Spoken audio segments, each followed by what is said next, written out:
Hello friends, very good evening. This side Shishir. तो जैसा कि आप सभी को पता है कि बीपीएससी टीआरई 3.0 की हम लोग ने एनसीईआरटी सीरीज अब स्टार्ट कर दी है। पहले हम लोगों ने क्वेश्चन सीरीज किया था। तो कल हम लोगों ने क्लास 10th की हिस्ट्री पूरी समरी एनसीईआरटी प्लस एससीईआरटी एक वीडियो के माध्यम से की थी। तो मैंने एक प्लेलिस्ट बना दी है बीपीएससी टीआरई 3.0 मैराथन क्लास, आप उसको देख सकते हो। तो वहाँ से बहुत सारे क्वेश्चंस आपको मिलने वाले हैं। तो चलिए आज हम लोग कंप्लीट करेंगे क्लास 9th की कंप्लीट हिस्ट्री, ठीक है, पूरा एनसीईआरटी। तो चलिए स्टार्ट करते हैं।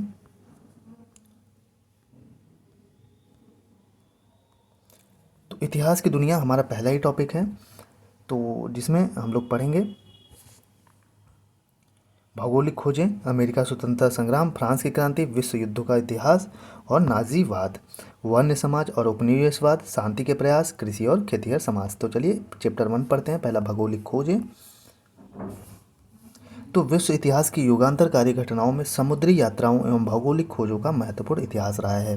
जो चीज़ें इंपॉर्टेंट है उसको हम पढ़ते चलेंगे, बाकी रीडिंग लगा लेंगे, ठीक है। इटली के यात्री मार्को पोलो ने विजयनगर साम्राज्य की समृद्धि एवं चीन के शासक कुबलय खां के दरबार के वैभव का वर्णन अपनी यात्रा वृत्तांत में किया है। तो किसने? मार्को पोलो कहाँ का था? इटली का था। इसने किसके बारे में जिक्र किया है, किसके यात्रा का? चीन के शासक कुबलय खां, ठीक। आगे चलते हैं।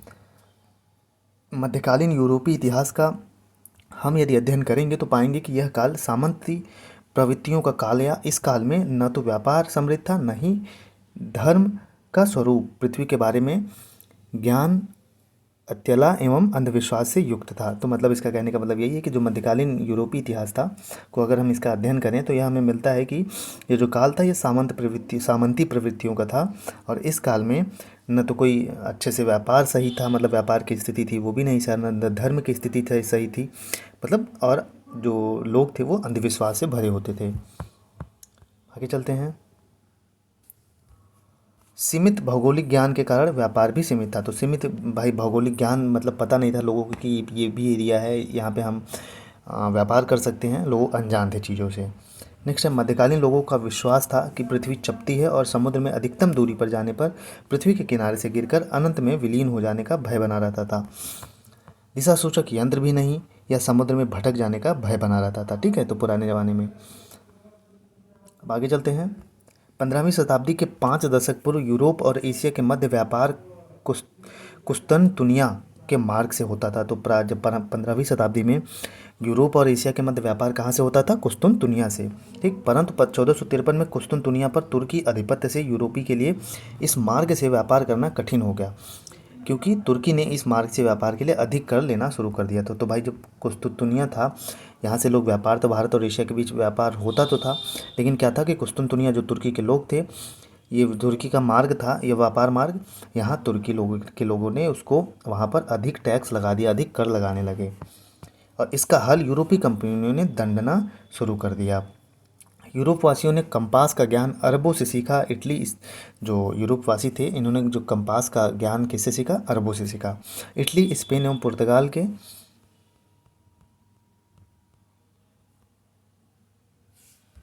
समुद्री तटीय इलाकों में नाव निर्माण कला में परंपरागत पद्धतियों की जगह खांचा पद्धति विकसित हुई, जिससे बड़े एवं मजबूत जहाज बनाए जाने लगे।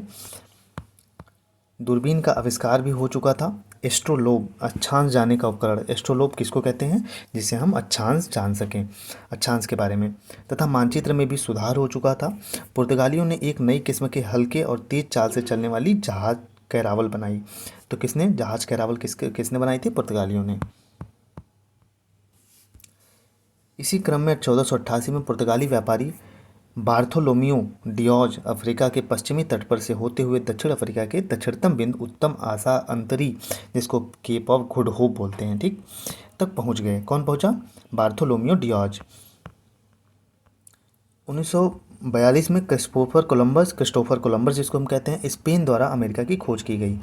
तो अमेरिका की खोज किसके द्वारा की गई? क्रिस्टोफर कोलंबस का 1492 में।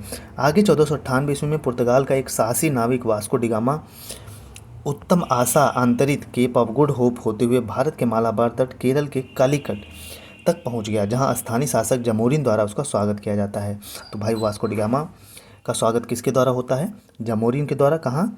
केरल के कालीकट तक, ठीक, तट पर। आगे चलते हैं। भारत के एक व्यापारी अब्दुल मजीद की भेंट वास्को डी गामा से दक्षिण अफ्रीका में हुई तथा इसी के सहयोग से उसे भारत आने का सीधा मार्ग मिल गया। तो एक व्यापारी रहते हैं, मैं इसको छोटा कर लेता हूँ। एक व्यापारी रहते थे अब्दुल मजीद, तो जिनकी भेंट होती है वास्को डी गामा से, ठीक है, दक्षिण अफ्रीका में, और इसी की मदद से यह भारत से जो सीधा आने वाला मार्ग था उससे व्यापार करना चालू कर दिया था और इसको रास्ते के बारे में पता भी चल गया। 1492 में ही कोलंबस ने अमेरिका को भारतीय उपमहाद्वीप का हिस्सा समझा और यहाँ के निवासियों को रेड इंडियन कहा। आगे चलते हैं। बाद में स्पेन के नाविक अमेरिगो वेस्पुची ने नई दुनिया को विस्तार से ढूंढा और इसे एक महाद्वीप बताया। इसी के नाम पर इस क्षेत्र का नाम अमेरिका पड़ा। किसके नाम पे? स्पेन के नाविक अमेरिगो, ठीक, वेस्पुची, इन्हीं के नाम पर क्या पड़ा? अमेरिका पड़ा। 1519 ईस्वी में मैगलन ने पूरी दुनिया का चक्कर जहाज से लगाया और धारण की पुष्टि हो गई कि सभी समुद्र एक दूसरे से जुड़े हैं, ठीक। आगे चलते हैं। कैप्टन कुक ने ऑस्ट्रेलिया की भी खोज की और साथ साथ न्यूजीलैंड के द्वीपों का पता लगाया। तो ऑस्ट्रेलिया की खोज किसने की? कैप्टन कुक ने, और इसके साथ न्यूजीलैंड के जो द्वीप थे उनका भी पता लगाया। सर जॉन और सेबास्टिन कैबोट ने न्यू फाउंडलैंड के द्वीपों का पता लगाया। तो सर जॉन और सेबास्टिन जो थे ये न्यू फाउंडलैंड के द्वीपों का पता लगाया उनके बारे में, ठीक। आगे चलते हैं। नई दुनिया। अमेरिकी महाद्वीप को यूरोपी द्वारा नई दुनिया कहा गया क्योंकि कोलंबस की यात्रा से पूर्व इसकी कोई जानकारी नहीं थी। भौगोलिक खोजों को प्रोत्साहन देने में विभिन्न यूरोपीय देशों के शासकों ने भी महत्वपूर्ण भूमिका निभाई। जैसे पुर्तगाली राजकुमार हेनरी द नेविगेटर, ठीक है, पुर्तगाली राजकुमार थे कौन? Henry the navigator. स्पेन की महारानी इसाबेला, इन दोनों शासकों ने भौगोलिक खोज में अहम भूमिका निभाई। आगे चलते हैं। नए देशों की खोज के पूर्व व्यापार प्रमुख रूप से भूमध्य सागर और बाल्टिक सागर तक सीमित था, परंतु अब इसका ध्यान अटलांटिक, हिंद एवं प्रशांत महासागरों ने लिया। तो नई देश की जब जैसे धीरे धीरे खोज होने लगी तो पहले व्यापार का जो था भूमध्य सागर था और बाल्टिक सागर तक ही लोग व्यापार कर पाते थे, लेकिन अब इसका स्थान अटलांटिक, हिंद एवं प्रशांत महासागरों तक हो गया। भारत में यूरोपीय कंपनी की स्थापना का क्रम।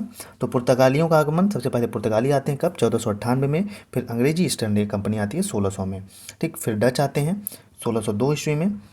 फिर डेनिश आते हैं 1616 में। फ्रांसीसी आते हैं 1664 में। स्वीडिश आते हैं 1771 में, ठीक। याद रखिएगा, यहाँ से क्वेश्चन पूछे जा सकते हैं। तो पहले पुर्तगाली आते हैं 1498 में, फिर अंग्रेजी ईस्ट इंडिया कंपनी आती है 1600 में, फिर डच आते हैं 1602 में, फिर डेनिश आते हैं 1616 में, फ्रांसीसी आते हैं 1664 में और स्वीडिश 1731 में आते हैं। अब अभ्यास प्रश्न यहाँ से इंपॉर्टेंट है। वास्को डी गामा क्या था? एक पुर्तगाली यात्री था। यूरोप वासियों ने दिशा सूचक यंत्र का प्रयोग अरबों से सीखा। तो जो दिशा सूचक यंत्र था, कंपास जिसको कहते हैं, यूरोप वासियों ने किससे सीखा? अरबों से सीखा, ठीक, जो अरब के लोग थे। उत्तम आशा अंतरीप की खोज डियाज बार्थोलोमियो ने की। तो उत्तम आशा अंतरीप जिसको केप ऑफ गुड होप कहते हैं, इसकी खोज किसने की? डियाज बार्थोलोमियो ने किया। अमेरिका की खोज 1492 में हुई थी, ठीक है। कस्तूनिया का पतन कब हुआ? 1453 में हुआ। विश्व का चक्कर जहाज से मैगलन ने लगाया। जो विश्व का चक्कर था किसने लगाया? जहाज से किसने? मैगलन ने, ठीक। अब आगे चलते हैं। इकाई 2 अमेरिकी स्वतंत्रता संग्राम। विश्व इतिहास में आधुनिक काल का प्रारंभ जिन घटनाओं के साथ जोड़ा जाता है उनमें यूरोपीय देशों द्वारा 15वीं शताब्दी में नए समुद्री मार्गों की खोज भी शामिल है। इनका उद्देश्य नए व्यापारिक मार्गों को विकसित करना था ताकि यूरोपीय अर्थव्यवस्था को वाणिज्य और व्यापार के माध्यम से समृद्ध बनाई जा सके। तो इतनी इंपॉर्टेंट नहीं है, जो इंपॉर्टेंट चीज़ें हम उसी को अच्छे से देखेंगे, ठीक है। बाकी रीडिंग लगाते हुए चलेंगे, समय कम है और हमको चीज़ें ज़्यादा कवर करनी हैं। इसी क्रम में 1492 ईस्वी में कोलंबस ने अमेरिकी महाद्वीप की खोज की। 1492 किसने की? कोलंबस ने अमेरिकी की। पुनः अमेरिकी वेस्पुची ने इस वृहद भूखंड के बारे में विस्तृत जानकारी दी। खोजा तो कोलंबस ने था, लेकिन अमेरिगो वेस्पुची था जो इसके बारे में डिटेल में इंफॉर्मेशन देता है। तो अमेरिकी स्वतंत्रता संग्राम विश्व इतिहास का एक महत्वपूर्ण घटना थी। अमेरिकी इंग्लैंड का उपनिवेश था। अब अमेरिकी स्वतंत्रता संग्राम के कारण क्या थे? तो उपनिवेशों में राजनीति स्वायत्तता का अभाव था, मध्यम वर्ग का उदय हो रहा था, भौगोलिक दूरी थी ज़्यादा, धार्मिक और सामाजिक व्यवस्था में मतभेद था, सप्तवर्षीय युद्ध का प्रभाव था, जॉर्ज तृतीय की निरंकुश नीति थी वहाँ पे। तत्कालीन कारण बोस्टन चाय पार्टी, ठीक, बोस्टन टी पार्टी पूछा गया था, ठीक, इंपॉर्टेंट है, याद रखिएगा। सप्तवर्षीय युद्ध 1756 और 63 इंग्लैंड एवं फ्रांस के बीच हुआ। सप्तवर्षीय युद्ध कब हुआ? 1756 और 63 में इंग्लैंड एवं फ्रांस के बीच। युद्ध की क्षतिपूर्ति करने के लिए प्रधानमंत्री ग्रेनविले ने 1765 में स्टॉम्प एक्ट पारित किए। इसके अनुसार तो जो प्रधानमंत्री थे भाई ग्रेनविले, इन्होंने 1765 में क्या किया, स्टाम्प एक्ट पारित किया। इसके अनुसार क्या था, इसका इसका उद्देश्य क्या था, इसके अनुसार सभी अदालती कागजों, अखबारों आदि पर 20 शिलिंग का स्टाम्प लगाना अनिवार्य कर दिया गया। तो जो प्रधानमंत्री ग्रेनविले थे, इन्हीं के अनुसार 1765 में स्टाम्प एक्ट पारित किया गया। इसके अनुसार क्या था कि जो भी अदालती कागज़ होते थे उसमें, या अखबार होते थे, उस पर 20 रुपये का स्टाम्प, जब आप देखते हैं जो अब स्टाम्प लगता है 10 रुपये का, 20 रुपये का, 50 रुपये का, ठीक वही है। नेक्स्ट है 1767 ईस्वी में ब्रिटिश सांसद ने उपभोक्ता वस्तुओं पर कर लगाया। तो 1767 ईस्वी में ब्रिटिश जो सांसद थे इन्होंने किस पे, उपभोक्ता वस्तुओं पर कर लगाया। स्वतंत्रता की भावना जगाने में लेखकों एवं प्रचारकों की अहम भूमिका रही है। 1776 में टॉमसन पेन की लघु पत्रिका कॉमन सेंस में प्रकाशित हुई। अमेरिकी स्वतंत्रता संग्राम का तात्कालीन कारण बोस्टन चाय पार्टी था। तो अमेरिकी जो स्वतंत्रता संग्राम था उसका तात्कालिक कारण क्या था, बोस्टन टी पार्टी थी। 1773 ईस्वी में चाय कानून द्वारा ईस्ट इंडिया कंपनी को भारत से सीधे अमेरिका चाय भेजने का एक अधिकार प्रदान किया गया, जिसका उपनिवेशों ने जबरदस्त विरोध किया।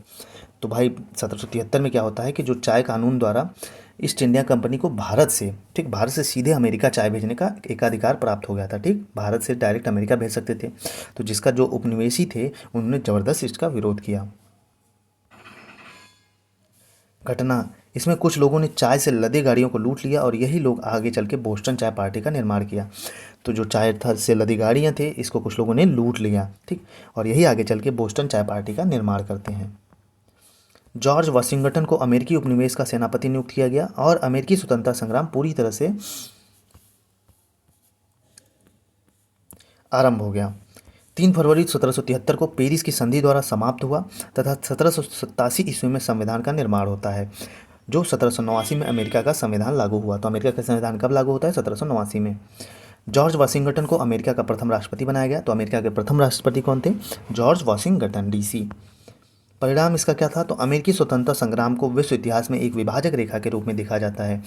ब्रिटेन की कीमती उपनिवेश अमेरिका हाथ से निकल गया। ठीक, जो चीज़ें जरूरी हैं जैसे बोस्टन टी पार्टी इंपॉर्टेंट है। विश्व का प्रथम लिखित संविधान अमेरिका में 1789 ईस्वी में लागू किया गया। तो अगर पूछे तो विश्व में सर्वप्रथम लिखित संविधान कहाँ का है, तो अमेरिका का है, जो कि 1789 में लागू किया गया, जिससे महिलाओं को मताधिकार मिला। तो महिलाओं को मताधिकार कब मिला, इसी में मिला। और उत्तराधिकार कानून को न्यायसंगत बनाया गया। पहला लिखित संविधान अमेरिका ने दिया था। ठीक, अब अभ्यास प्रश्न देख लेते हैं। चैप्टर 2 का, अमेरिका की राजधानी कहाँ है, वाशिंगटन डीसी है। कॉमन सेंस की रचना टॉमस पेन ने की। तो कॉमन सेंस अगर पूछे किताब किसकी रचना किसने की, टॉमस पेन ने। स्टाम्प एक्ट कब पारित हुआ, जो स्टाम्प एक्ट 1765 ईस्वी में पारित हुआ। अमेरिका स्वतंत्रता संग्राम में अमेरिकी सेनापति कौन था, जॉर्ज वाशिंगटन थे। अमेरिका का संविधान कब लागू हुआ, 1789 में। विश्व का प्रथम लिखित संविधान अमेरिका ने दिया। अमेरिका को स्वतंत्रता पेरिस संधि के द्वारा दिया गया। ठीक, अमेरिका को स्वतंत्रता पेरिस संधि के द्वारा दिया गया। अमेरिका के प्रथम राष्ट्रपति कौन थे, तो जॉर्ज वाशिंगटन थे, पहले ही बता दिया। सप्तवर्षीय युद्ध इंपॉर्टेंट है, ब्रिटेन और फ्रांस के बीच हुआ था। ठीक, सप्तवर्षीय युद्ध जो है ये किसके किसके बीच हुआ है, ब्रिटेन और फ्रांस के बीच हुआ है। लेजिस फेयर का मतलब है मुक्त व्यापार का सिद्धांत, एडम स्मिथ ने दिया। तो लेजिस फेयर जो है एक कॉन्सेप्ट है, इसका मतलब होता है मुक्त व्यापार। इस सिद्धांत को किसने दिया था, एडम स्मिथ ने दिया था। शक्ति का पृथक्करण का सिद्धांत, तो शक्ति का पृथक्करण का सिद्धांत है कि अमेरिका गणतंत्र हुआ तथा वहाँ मोंटेस्क्यू के शक्ति पृथक्करण सिद्धांत को मान्यता मिली। राइट्स ऑफ मैन की रचना थॉमस पेन ने की थी। तो राइट्स ऑफ मैन की रचना किसने की भाई, थॉमस पेन ने। अमेरिकी स्वतंत्रता संग्राम का तात्कालीन कारण बोस्टन चाय पार्टी था। तो अगर क्वेश्चन पूछे अमेरिकी स्वतंत्रता संग्राम का तात्कालीन कारण क्या था, तो बोस्टन टी पार्टी, जिसको कहते हैं बोस्टन टी पार्टी, TRA 2 में ये क्वेश्चन पूछा गया। ठीक, आगे चलते हैं। अब चैप्टर नंबर 3 पढ़ते हैं, जिसको कहते हैं फ्रांस की क्रांति। यहाँ से क्वेश्चन पूछे जा सकते हैं। सन 1789 की फ्रांस की क्रांति यूरोप के इतिहास में एक युगांतरकारी घटना थी, जिसने एक युग का अंत तथा दूसरे युग के आगमन का मार्ग प्रशस्त किया। इस क्रांति ने फ्रांस में राजतंत्र को समाप्त कर सामाजिक व्यवस्था के नए विचारों, स्वतंत्रता, समानता एवं बंधुत्व पर बल दिया। इसमें इतना कुछ इंपॉर्टेंट नहीं है। फ्रांस की क्रांति कब होती है, 1789 में होती है। इसका नारा क्या था, स्वतंत्रता, समानता एवं बंधुत्व। ठीक, ये याद रखिए। आगे है, सन 1776 में शुरू हुआ अमेरिका का स्वतंत्रता संग्राम और 1783 में ब्रिटेन के विरुद्ध उसके उपनिवेशों की स्वाधीनता ने फ्रांस की पुरातन व्यवस्था को समाप्त कर स्वतंत्रता वाले समाज की स्थापना का मार्ग प्रशस्त किया। चूँकि फ्रांस ने इस युद्ध में ब्रिटेन के खिलाफ अमेरिका की मदद की थी, अतः अमेरिका के बाद स्वतंत्रता की लहर फ्रांस में आ जाती है। अब ठीक, यहाँ कुछ इंपॉर्टेंट नहीं था उतना। लंबे समय तक चले युद्धों के कारण आर्थिक संसाधनों की कमी हो जाती है तथा शासकों की फिजूल खर्ची ने फ्रांस की जनता पर अत्यधिक कर का बोझ डाल दिया। तो भाई लंबे समय तक युद्ध भी चला था, जिससे आर्थिक संसाधनों की कमी हो गई, जो रिसोर्सेज थे वो उसमें कमी आ गई, तथा जो शासक थे वहाँ के वो फिजूल खर्च कर रहे थे, जिससे हुआ क्या कि फ्रांस की जो जनता पर अत्यधिक कर का बोझ डाल दिया गया और क्रांति के कगार पर लाकर खड़ा कर दिया। आगे चलते हैं। फ्रांस की क्रांति का कारण क्या था? निरंकुश एवं अयोग्य शासक बुर्बों राजवंश के लुई 14 के शासनकाल में साम्राज्य की प्रतिष्ठा उच्च शिखर पे थी, लेकिन उसके बाद के शासक अयोग्य सिद्ध हुए। 1774 में 16 गद्दी पर बैठा। उसका विवाह ऑस्ट्रिया की राजकुमारी मेरी अत्तोयनेत के साथ हुआ। किसके साथ? मेरी अत्योयनेत के साथ, जो फिजूल खर्जी उत्सव पर रुपए लुटाना, अपने सगे संबंधियों को ऊंचा पद देने की धारणा वाली महिला थी। तो भाई जो 1764 में गद्दी पर बैठती हैं तो उनका विवाह होता है ऑस्ट्रिया की राजकुमारी मेरी अत्वयनेत के साथ। ठीक है, जो फिजूल खर्ची में बहुत फिजूल खर्च करता था, उत्सव पर पैसे लुटाता था, त्योहारों पे, और जो सभी सगे संबंधियों को अपना ऊंचा पद देने पर भरोसा रखता था। खर्च चलाने के लिए जनता पर करों का बोझ पड़ता था। तो खर्च चलाने के लिए किसका पड़ता था? जनता पर करों का बोझ पड़ता था। लुई 14 की निरंकुशता का पता इस बात से चलता है कि वह कहा करता था, मैं ही राज्य हूँ। ठीक, सन 1614 ईस्वी के बाद 175 वर्षों तक कोई संसद की बैठक नहीं बुलाई गई। आगे चलते हैं। फ्रांस में राजतंत्रात्मक शासन व्यवस्था थी। 18वीं शताब्दी में फ्रांसीसी समाज स्टेटस अर्थात श्रेणी में बटा हुआ था। किसमें? पादरी में था, अभिजात वर्ग और जनता। पादरी, अभिजात वर्ग और जनता में। फ्रांसीसी समाज में कृषकों की स्थिति जो थी वो दयनीय थी। ठीक, ये इंपॉर्टेंट है। फ्रांसीसी क्रांति के विषय में यह कहा जाता है कि यह एक मध्यवर्गीय क्रांति था। फ्रांस का राजधर्म कैथोलिक था और प्रोटेस्टेंट धर्म को मानने वाले को कठोर सजा दी जाती थी। तो भाई जो धर्म के प्रति खिलाफ प्रोटेस्ट करते थे उनको क्या कठोर सजा दी जाती थी। ठीक, और जो फ्रांस का राजधर्म था कैथोलिक था। मॉन्टेस्क्यू ने अपनी पुस्तक विधि आत्मा द स्पिरिट ऑफ लॉ में सरकार के 3 अंग कार्यपालिका को अलग अलग रखने के विषय में बताकर शक्ति पृथक्करण के सिद्धांत का पोषण किया। तो जो शक्ति का पृथक्करण का सिद्धांत है किसने दिया? मॉन्टेस्क्यू ने दिया। अपनी किस किताब में दिया? The spirit of law. Next है मॉन्टेस्क्यू और वोल्टेयर सुधार चाहते थे, परंतु रूसो पूर्ण परिवर्तन चाहता था। रूसो ने अपनी प्रसिद्ध पुस्तक सामाजिक संविदा में राज्य को व्यक्तियों द्वारा निर्मित संस्था और सामान्य इच्छा को संप्रभु माना, अतः वह जनतंत्र का समर्थक था। ठीक, तो मॉन्टेस्क्यू और वोल्टेयर थे, वो सुधार चाहते थे, लेकिन जो रूसो था वो चाहता था कि पूरी तरह से चीज़ें चेंज हो जाए, परिवर्तन चाहता था वो। और उसकी एक प्रसिद्ध पुस्तक थी रूसो की, क्या नाम था उसका? सामाजिक संविदा। इतना याद रखिएगा बस। ठीक, अब दिदरो आते हैं। दिदरो के बृहद गान कोश में इंसाइक्लोपीडिया के लेख ने फ्रांस के क्रांतिकारी विचारों का प्रचार किया। फ्रांस 14 जुलाई को स्वतंत्र दिवस मानता है। फ्रांस में भाई 14 जुलाई को स्वतंत्रता दिवस मनाई जाती है। 14 जुलाई 1789 लुई 16 के नाम के राजा के शासनकाल में फ्रांस आज़ाद हुआ। रूसो का सिद्धांत क्या था? जनता की इच्छा। मॉन्टेस्क्यू ने विधि की आत्मा पुस्तक लिखी। तो विधि की आत्मा मैंने पहले ही बताया ऊपर, तो किसने लिखी? मॉन्टेस्क्यू ने लिखी। फ्रांस की क्रांति के समय राजा कौन था? लुई 16 था। ठीक, फ्रांस में स्वतंत्रता दिवस कब मनाई जाती है? 14 जुलाई को। फ्रांस की सदस्य व्यवस्था को स्टेटस जनरल कहते हैं। ठीक, जो वहाँ के पार्लियामेंट है उसको क्या कहते हैं? Status general. जैकोबिन दल का प्रसिद्ध नेता मैक्समिलियन रॉब्सपियर था। ठीक, जैकोबियन एक दल था जिसका प्रमुख नेता कौन था? मैक्समिलियन रॉब्सपियर था। जैकोबिन क्लब के सदस्य कौन थे? तो छोटे दुकानदार थे, कारीगर थे, छड़ीसाज थे, नौकर थे, दिहाड़ी थे, मजदूर थे। ठीक, जैकोबिन दल के। अब आगे चलते हैं।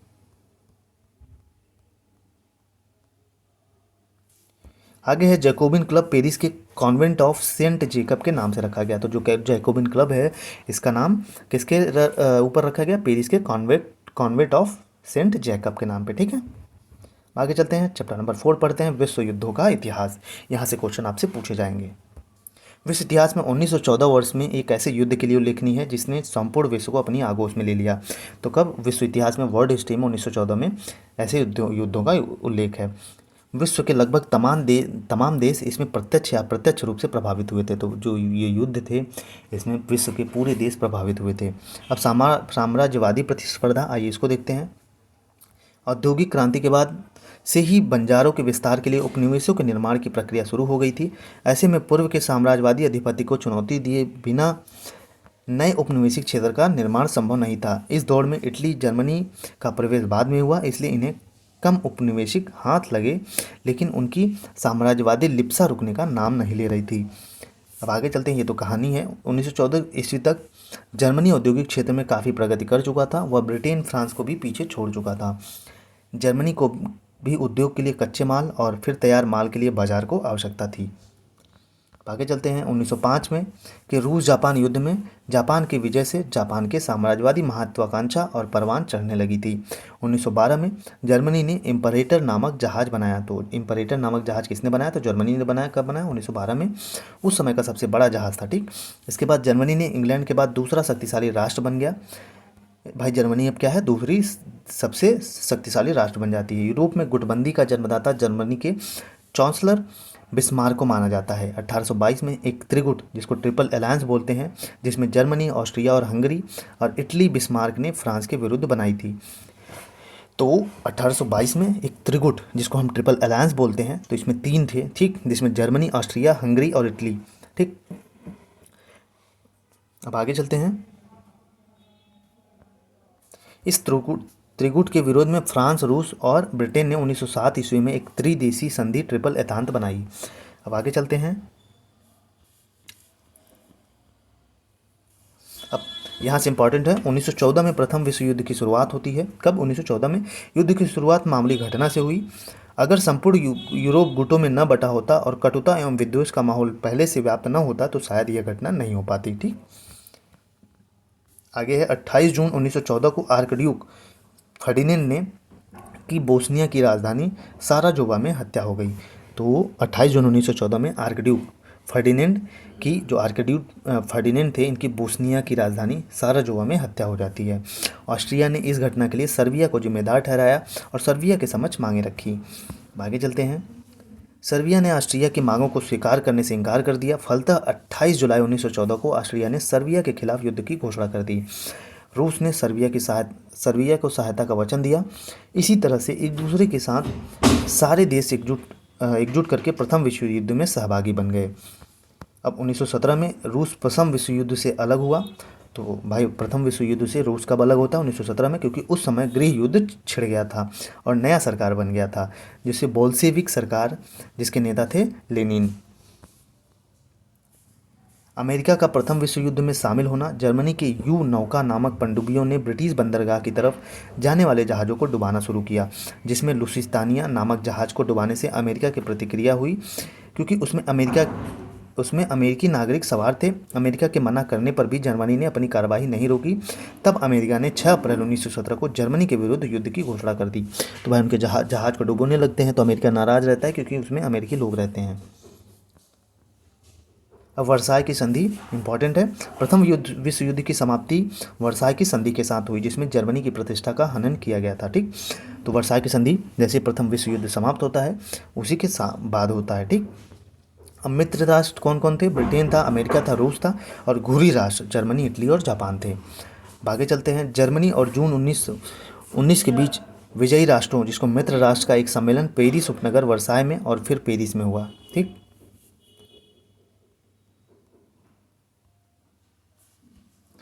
हालांकि इस सम्मेलन में 27 देश ने भाग लिया, लेकिन 3 देश ब्रिटेन, फ्रांस और अमेरिका निर्णायक भूमिका शामिल थे। अब वर्साय की संधि में पराजित जर्मनी को संधि पर हस्ताक्षर करने के लिए मजबूर किया गया। संधि में जर्मनी को युद्ध का जिम्मेदार ठहराया गया।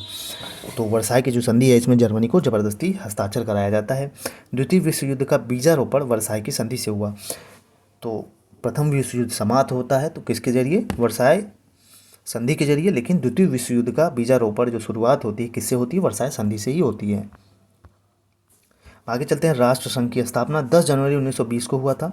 तो राष्ट्र संघ की स्थापना कब हुई थी? 10 जनवरी 1920 को हुई थी। ठीक है। विश्वव्यापी आर्थिक मंदी कब आई? तो 1929 में आई। नवीन विचारधाराओं हिटलर और मुसोलिनी का उदय। तो इसी में आ जाते हैं अब हिटलर और मुसोलिनी। प्रथम विश्व युद्ध के बाद यूरोप में नाजीवाद और फांसीवाद का उदय होता है। तो जर्मनी का हिटलर नाजीवाद का समर्थक था। ठीक, इटली में फांसीवाद के सिद्धांत के आधार पर मुसोलिनी ने सरकार बनाई। 1 सितंबर 1939 को जर्मनी ने पोलैंड पर आक्रमण कर दिया। इसके साथ द्वितीय विश्व युद्ध शुरू हो जाता है। ठीक, अब द्वितीय विश्व युद्ध शुरू हो जाता है। जापान ने 7 दिसंबर 1941 को हवाई द्वीप स्थित पर्ल हार्बर के अमेरिकी नौसैनिक अड्डे पर जबरदस्त हमला किया। इसके कारण अमेरिका का प्रशांत महासागर स्थित बेड़ा जो वहां रखा गया तहस नहस हो गया। ठीक, बेरा जो था वहाँ पे तहस नहस हो गया, जिसकी वजह से अमेरिका ने 8 दिसंबर 1941 को जापान के विरुद्ध युद्ध की घोषणा कर दी। अमेरिका ने जापान पर एटम बम गिराया और 6 अगस्त 1945 को हिरोशिमा पे गिराया जाता है। इंपॉर्टेंट है, ठीक, लिख लीजिए इसको। 9 अगस्त 1945 को नागासाकी पे, ये इंपॉर्टेंट है, दोनों लिख लीजिए। तो 6 अगस्त 1945 को हिरोशिमा पे और 9 अगस्त 1945 को नागासाकी पे। जापान ने 2 सितंबर 1945 को आत्मसमर्पण कर दिया। द्वितीय विश्व युद्ध के बाद संयुक्त राष्ट्र संघ की स्थापना हुआ, जिसको 24 अक्टूबर 1945 को हुआ। अब अभ्यास प्रश्न आइए, इसको देख लेते हैं। प्रथम विश्व युद्ध का आरंभ कब होता है? 1914 को होता है। प्रथम विश्व युद्ध में जर्मनी की हार होती है। ठीक, याद रखिएगा, जर्मनी की हार प्रथम विश्व युद्ध में होती है। 1917 में रूस प्रथम विश्व युद्ध से अलग हो जाता है। ठीक, 1917 में रूस प्रथम विश्व युद्ध से अलग हो जाता है। आगे चलते हैं। द्वितीय विश्व युद्ध कब होता है? 1939। अंत कब होता है? 1945। ठीक, पहला 1914 से 18 तक चलता है, फिर दूसरी विश्व युद्ध 1939 से 1945 तक। इसमें जर्मनी का पोलैंड पर आक्रमण द्वितीय विश्व युद्ध का कारण बना। ठीक, जर्मनी का पोलैंड पर आक्रमण द्वितीय विश्व युद्ध का कारण बनता है। घुरी राष्ट्र में से पहले समर्पण इटली ने किया। ठीक, घुरी जो राष्ट्र थे, मैंने ऊपर बताया 3 थे, तो इसमें पहले समर्पण कौन करता है? इटली कर देती है। अब आ जाते हैं चैप्टर नंबर 5 पे, जिसको हम नाजीवाद बोलते हैं। इटली में बेनिटो मुसोलिनी के नेतृत्व में फांसीवाद तथा एडोल्फ हिटलर के नेतृत्व में जर्मनी ने नाजीवाद की सरकार बनी। अब हिटलर के बारे में देख लेते हैं। एडोल्फ हिटलर का जन्म कब हुआ था? 20 अप्रैल 1889। इंपॉर्टेंट है, याद कर लीजिए, 20 अप्रैल 1889 ऑस्ट्रिया के ब्रोना नामक शहर में एक साधारण परिवार में हुआ था। कहाँ पे हुआ था? ऑस्ट्रिया के ब्रोना नामक शहर में। एडोल्फ हिटलर प्रथम विश्व युद्ध में जर्मनी 1914 से 18 की तरफ से लड़ा था। तो एडोल्फ हिटलर किसकी तरफ से लड़ा था? जर्मनी की तरफ से लड़ा था। युद्ध में अभूतपूर्व वीरता के लिए उसे आयरन कांच प्राप्त हुआ था। ठीक है, आयरन कांच प्राप्त हुआ था। हिटलर की प्रसिद्ध आत्मकथा मीन कैंप थी। तो मीन कैंप किसकी आत्मकथा है? हिटलर की। 1933 में जर्मनी को राष्ट्रसंघ से अलग किया तथा हिटलर ने उसकी सदस्यता त्याग दी।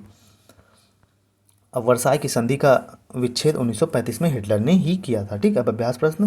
हिटलर का जन्म ऑस्ट्रिया में हुआ था। नाजी पार्टी का प्रतीक चिन्ह स्वास्तिक था। ठीक, जर्मनी की मुद्रा ड्यूस मार्क। जर्मनी की मुद्रा क्या है? ड्यूस मार्क है। 2002 तक जर्मनी की प्राथमिक मुद्रा थी, बाद में यूरो हुआ। ठीक, बाकी चलते हैं चैप्टर नंबर 6, समाज और उपनिवेशवाद। भारत में भील सबसे बड़ी जनजाति है। तो भील जो है भारत में सबसे बड़ी जनजाति कौन है? भील है, जो मध्य प्रदेश, आंध्र प्रदेश, गुजरात और कर्नाटक, राजस्थान एवं त्रिपुरा राज्यों में पाई जाती है। तो ये क्वेश्चन पूछा गया था कि भील जनजाति कहाँ पाई जाती है? तो मध्य प्रदेश, आंध्र प्रदेश, गुजरात, कर्नाटक, राजस्थान, त्रिपुरा। गोंड दूसरी सबसे बड़ी जनजाति है। मध्य प्रदेश, आंध्र प्रदेश, महाराष्ट्र और गुजरात में पाई जाती है। ठीक, सबसे पहली कौन सी है? भील जनजाति है। अब आगे चलते हैं।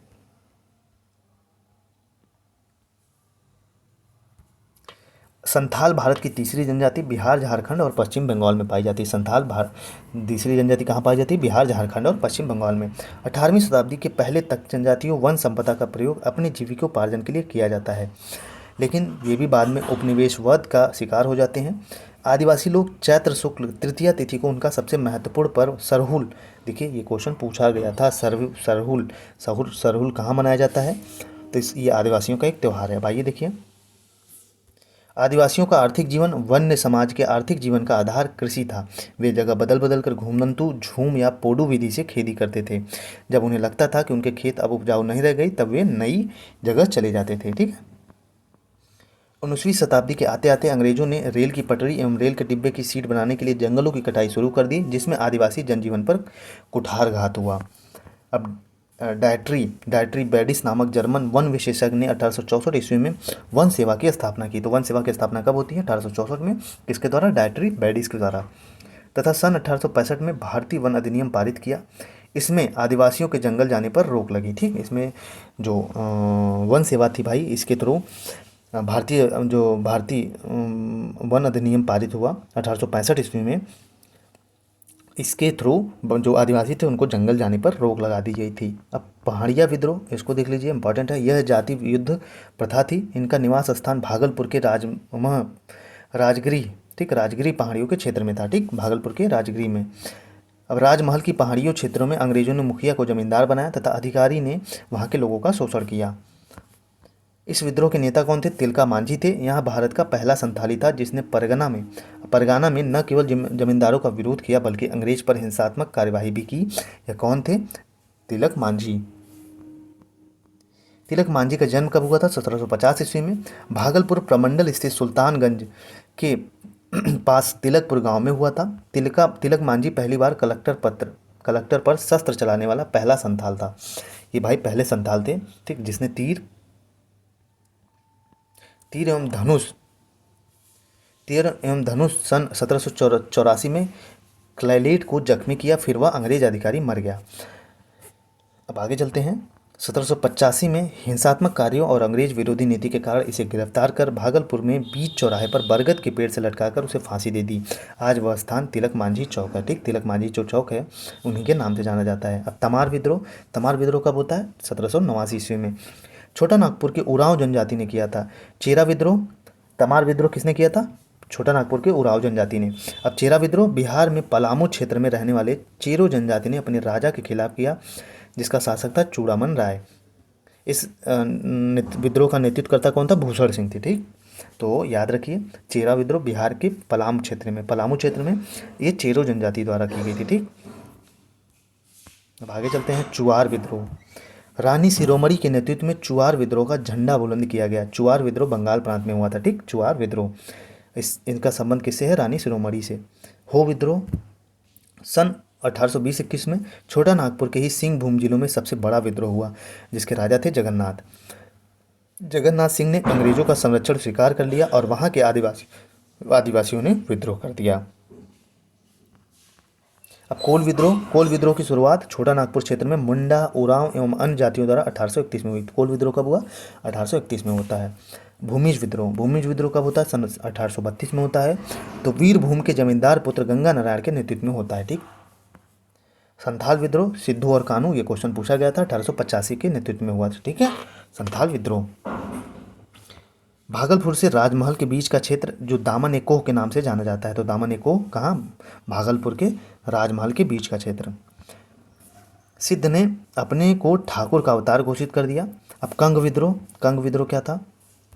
कंग विद्रोह उड़ीसा राज्य से संबंधित है। विपत्ति या आपदा के समय कंद जाति के लोग के बीच में मानव बलि प्रथा प्रचलित थी जिसे 1837 में ब्रिटिश सरकार ने रोक लगाया। कंद विद्रोह का नेता कौन थे? चक्र बिश्नोई थे, ठीक।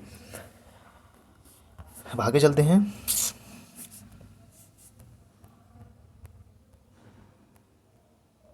अभ्यास प्रश्न, भारत वन अधिनियम कब आया? 1865 में बना। तिलक मांझी का जन्म कब हुआ था? 1750 में हुआ था। चेरो जनजाति कहाँ की रहने वाली थी? पलामू की, ठीक, इंपॉर्टेंट है। किस जनजाति के शोषण विहीन शासक की स्थापना हेतु साउथ वेस्ट फ्रंटियर एजेंसी बनाई गई? कोलो। भारतीय संविधान के किस धारा के अंतर्गत आदिवासियों को कमजोर वर्ग का दर्जा दिया गया? अनुच्छेद 342, इंपॉर्टेंट है, ठीक। झारखंड को राज्य का दर्जा कब मिला? तो 15 नवंबर 2000 को, ठीक। मध्य प्रदेश राज्य पुनर्गठन करके 1 नवंबर 2000 को आदिवासी बाहुल्य क्षेत्र को एक पृथक राज्य छत्तीसगढ़ बनाया गया, ठीक। तिलक मांझी पहला संथाली था जिसने अंग्रेज पर हथियार उठाया। अब आगे चलते हैं चैप्टर नंबर 7 पे। राष्ट्रसंघ जब प्रथम विश्व युद्ध हुआ 1918 समाप्त हुआ तब दुनिया को लगा कि एक ऐसी संस्था हो जो देशों के बीच शांति स्थापित करे ताकि भविष्य में युद्ध ना हो। तो अतएव 1919 ईस्वी में युद्ध की समाप्ति के उपरांत पेरिस में हुए शांति सम्मेलन में राष्ट्रसंघ की नींव पड़ी। इसका मुख्य श्रेय अमेरिका के तत्कालीन राष्ट्रपति वुडरो विल्सन को जाता है जिन्होंने 14 सूत्री प्रस्तावों में किसी अंतर्राष्ट्रीय संस्थान की स्थापना की अनिवार्यता पर बल दिया। अतः 10 जून 1920 को राष्ट्रसंघ की स्थापना हुई। कब हुई राष्ट्रसंघ की स्थापना? 10 जून 1920 को। राष्ट्रसंघ के सदस्य कौन थे? ये इतना जरूरी नहीं है। राष्ट्रसंघ के अंग भी नहीं। नोट, अमेरिका इसके संस्थापक सदस्यों में था परंतु इसने इसकी सदस्यता स्वीकार नहीं की थी। अंतर्राष्ट्रीय न्यायालय का मुख्यालय कहाँ है? नीदरलैंड हेग में है, ठीक, यूएनओ का। अंतर्राष्ट्रीय श्रम संगठन का मुख्यालय आईएलओ का कहाँ है? तो जेनेवा में है। राष्ट्रसंघ की सफलता प्लस विफलता। आगे चलते हैं। संयुक्त राष्ट्र संघ, इनका नामकरण अमेरिका के तत्कालीन राष्ट्रपति फ्रैंकलिन डी रूजवेल्ट ने किया था, ठीक। संयुक्त राष्ट्र संघ का नामकरण। संयुक्त राष्ट्र संघ के प्रतीक चिन्ह क्या था? जैतून था। जैतून की डालियों के बीच विश्व का मानचित्र है। ठीक, जैतून की डालियों के बीच विश्व का मानचित्र है। संयुक्त राष्ट्र संघ का प्रतीक चिन्ह इंपॉर्टेंट है। चार्टर, संयुक्त राष्ट्र संघ के संगठन के विधान को चार्टर कहते हैं। इसमें 111 धाराएं हैं जिसके अनुसार संयुक्त राष्ट्र संघ अपने कार्यों का संचालन करता है। इसका नवीनतम सदस्य दक्षिणी सूडान है, 2011 में सदस्य बना। कुल सदस्य 193 हैं। ठीक, टोटल कितने हैं? 193 सदस्य हैं। संयुक्त राष्ट्र संघ का मुख्यालय अमेरिका के न्यूयॉर्क शहर में है। तो संयुक्त राष्ट्र संघ का मुख्यालय कहाँ है? अमेरिका के न्यूयॉर्क में है। इसके 6 अंग हैं: आम सभा, सुरक्षा परिषद, आर्थिक और सामाजिक परिषद, न्याय परिषद और अंतर्राष्ट्रीय न्यायालय सचिवालय। अब आगे चलते हैं। संयुक्त राष्ट्र संघ के प्रथम महासचिव कौन थे? तो ट्रिगवेली थे। ठीक, वर्तमान महासचिव एंटोनियो गुटेरस थे। अब आगे चलते हैं। तो अगर पूछे कि संयुक्त राष्ट्र संघ के प्रथम महासचिव कौन थे, तो ट्रिगवेली थे। संयुक्त राष्ट्र संघ की 6 भाषाएं हैं। इसकी 6 भाषाएं हैं। अब 6 भाषाएं कौन कौन सी हैं? अंग्रेजी, फ्रांस, चीनी, रूसी, अरबी, स्पेनिश। ठीक, कौन कौन सी? अंग्रेजी, फ्रांस, चीनी, रूसी, अरबी, स्पेनिश। संयुक्त राष्ट्र संघ के 5 अस्थायी सदस्य अमेरिका, इंग्लैंड, फ्रांस, रूस और चीन थे। ठीक, अब आगे चलते हैं। राष्ट्र संघ के सचिवालय का प्रधान कार्यालय कहाँ है? जिनेवा में स्थित था। स्थापना कब हुई थी? 10 जनवरी 1920 को। संयुक्त राष्ट्र संघ किस सम्मेलन का परिणाम है? तो 1944 के संयुक्त राज्य अमेरिका के वाशिंगटन में स्थित डॉम्बस्टन ओवस नामक स्थान पर हुई थी। तो अंतर्राष्ट्रीय संगठन बनाने की कल्पना यहीं हुई थी। ठीक, वर्तमान में संयुक्त राष्ट्र संघ के सदस्य हैं तो 193 हैं। अब आगे चलते हैं। अब चैप्टर नंबर 8 पे चलते हैं, कृषि और खेतिहर समाज। कृषि की शुरुआत नवपाषाण काल में हुई थी। हड़प्पा काल में राजस्थान के कालीबंगा में हल्का प्रमाण मिला है। तो कालीबंगा में क्या मिला है? हल्का प्रमाण मिला है। वनमाली जिसको कहते हैं, वनावली, जौ का उत्तम किस्म था। ठीक, वनमाली जो था वो जौ का उत्तम किस्म था। लोथल के लोग 1800 ईसा पूर्व में ही चावल उगाते थे। अब आगे चलते हैं। मोहनजोदड़ो, हड़प्पा, कालीबंगा में अनाज के बड़े बड़े कोठरों, कहाँ कहाँ पे? मोहनजोदड़ो, हड़प्पा और कालीबंगा में जो बड़े कोठारों, जिसको अनाज के बड़े कोठार होते हैं, जिसे अन्नागार कहा जाता है। ठीक, सबसे पहले कपास पैदा करने का श्रेय सिंधु घाटी के लोगों को जाता है। इसलिए यूनान के लोग इसे सिंडन कहने लगे, जो सिंधु शब्द उद्भूत हुआ। ठीक है। अब विश्व की 11% भूमि कृषि योग्य है, बल्कि भारत की 51%। भारत कृषि प्रधान देश है। ये तो सरल है, तो जो सरल है बस पढ़ते चलिए। कृषि भारत के कुल राष्ट्रीय आय में लगभग 35% योगदान देता है। तो भारत लगभग कितना राष्ट्रीय आय में 35% योगदान देता है कृषि क्षेत्र। बिहार एक कृषि प्रधान राज्य है जिसकी 80% आबादी कृषि पर ही निर्भर है। राज्य की 70% भूमि कृषि योग्य है, इसमें 60% शुद्ध बोए गए क्षेत्र हैं। ठीक, अब बिहार में 4 फसल बोई जाती है। तो एक भदई फसलें मई जून में बोई जाती है, अगस्त सितंबर में काट ली जाती हैं, जैसे मक्का, ज्वार, बाजरा, जूट, उड़द, सनई। तो भदई फसलें किसको कहते हैं भाई? मई जून में बोई जाती हैं और अगस्त सितंबर में काट ली जाती हैं। मक्का हो गया, ज्वार हो गया, बाजरा, जूट, उड़द, सनई। अगहनी फसलें इसकी बुआई कब होती है? जुलाई अगस्त में होती है और नवंबर दिसंबर में तैयार हो जाती है, जैसे धान, कुर्थी, तिल, आलू, तिलहन सब्जी, ये सब अगहनी फसलें हैं। अब रबी की फसल, ये बसंत ऋतु की फसल है। बुआई कब होती है? अक्टूबर नवंबर, तथा फसल तैयार कब होता है? मार्च अप्रैल में, जैसे जौ, गेहूँ, चना, मटर। ठीक, अब गर्मा फसलें जिसको कहते हैं, ये ग्रीष्मकाल में फसल हैं, जैसे बुआई मार्च अप्रैल में होती है, कटाई जून में हो जाती है, जैसे धान, मकई और मृग। ठीक, बिहार में फसलों की विविधता, फसलों को उनकी प्रकृति के आधार पर निम्नलिखित वर्गों में बांटा जाता है। आगे चलते हैं। खाद्य फसल किसको कहते हैं भाई? धान हो गया, गेहूं, मक्का, ज्वार, बाजरा, चना, जौ, दलहन। व्यावसायिक फसल जिसको कैश क्रॉप्स बोलते हैं, तो पटसन हो गया, कपास, तंबाकू, आलू और तिलहन। पेय फसल किसको कहते हैं? तो चाय, जिसको खेती किशनगंज में होती है इसकी। रेशेदार फसल कौन सा हो? कपास हो गया, जूट हो गया, रेशम। फल आम, केला, लीची। मसाले लाल मिर्च, लहसुन, हल्दी, धनिया। चावल या धान बिहार के सर्वप्रमुख फसल हैं। तो अगर बिहार का पूछे सर्वप्रमुख फसल कौन सा है, तो क्या टिक लगाएंगे? चावल या धान। जलवायु, धान उष्णोर्ध्व जलवायु का फसल है। जो धान है कैसे? उष्णार्ध जलवायु की फसल है। तापमान 20 डिग्री से लेके 200 डिग्री तक। मिट्टी दोमट, जिसको केवाल या चीका बोलते हैं। तो धान की सर्वाधिक खेती बिहार के किस जिला में? रोहतास जिला में होती है भाई। जिला को बिहार का धान का कटोरा भी कहा जाता है। तो धान का कटोरा कहा जाता है? रोहतास को। अब गेहूं प्रमुख बिहार का दूसरा प्रमुख खाद्यान्न है। इसके लिए जलवायु कैसी होती है? शीतोष्ण कटिबंधीय होती है। 10 से 15 डिग्री टेम्परेचर चाहिए होता है। 20 से 30 पकते समय चाहिए होता है। वर्षा 50 से 75 सेंटीमीटर चाहिए होती है। मिट्टी हल्की दोमट मिट्टी चाहिए होती है। क्षेत्र रोहतास, पूर्वी चंपारण और सिवान में होता है। ठीक। मकई या मक्का बिहार के खाद्यान्नों में चावल और गेहूं के बाद तीसरे स्थान पर है। इसको कैसी जलवायु चाहिए होती है? इसको गर्म और आर्द्र। वर्षा कितनी होनी चाहिए थी? 50 से 100 होनी चाहिए। मिट्टी नाइट्रोजन युक्त गहरी दोमट मिट्टी चाहिए होती है। क्षेत्र कहाँ होता है? सारण और सिवान में। आगे चलते हैं। खेती के प्रकार। तो झूम खेती पूछा गया है। झूम किसी एक आदिम प्रकार की कृषि है जिसमें पहले वृक्षों तथा वनस्पतियों को काटकर उन्हें जला दिया जाता है और साफ की गई भूमि को पुराने उपकरणों, लकड़ी के हलों आदि से जुताई करके बीज बो दिए जाते हैं। तो बस मिट्टी को खोदा जाता है, ठीक है, और फसल कट करके उसको ऐसे ही जला दिया जाता है। पारंपरिक खेती मुख्यतः प्रकृति पर निर्भर खेती है जिसमें वर्षा जल, देसी स्थानीय बीजों, गोबर की सड़ी गली खाद एवं परंपरागत कृषि यंत्रों जैसे हल, बैल, खुरपी, फावड़ा आदि का प्रयोग किया जाता है।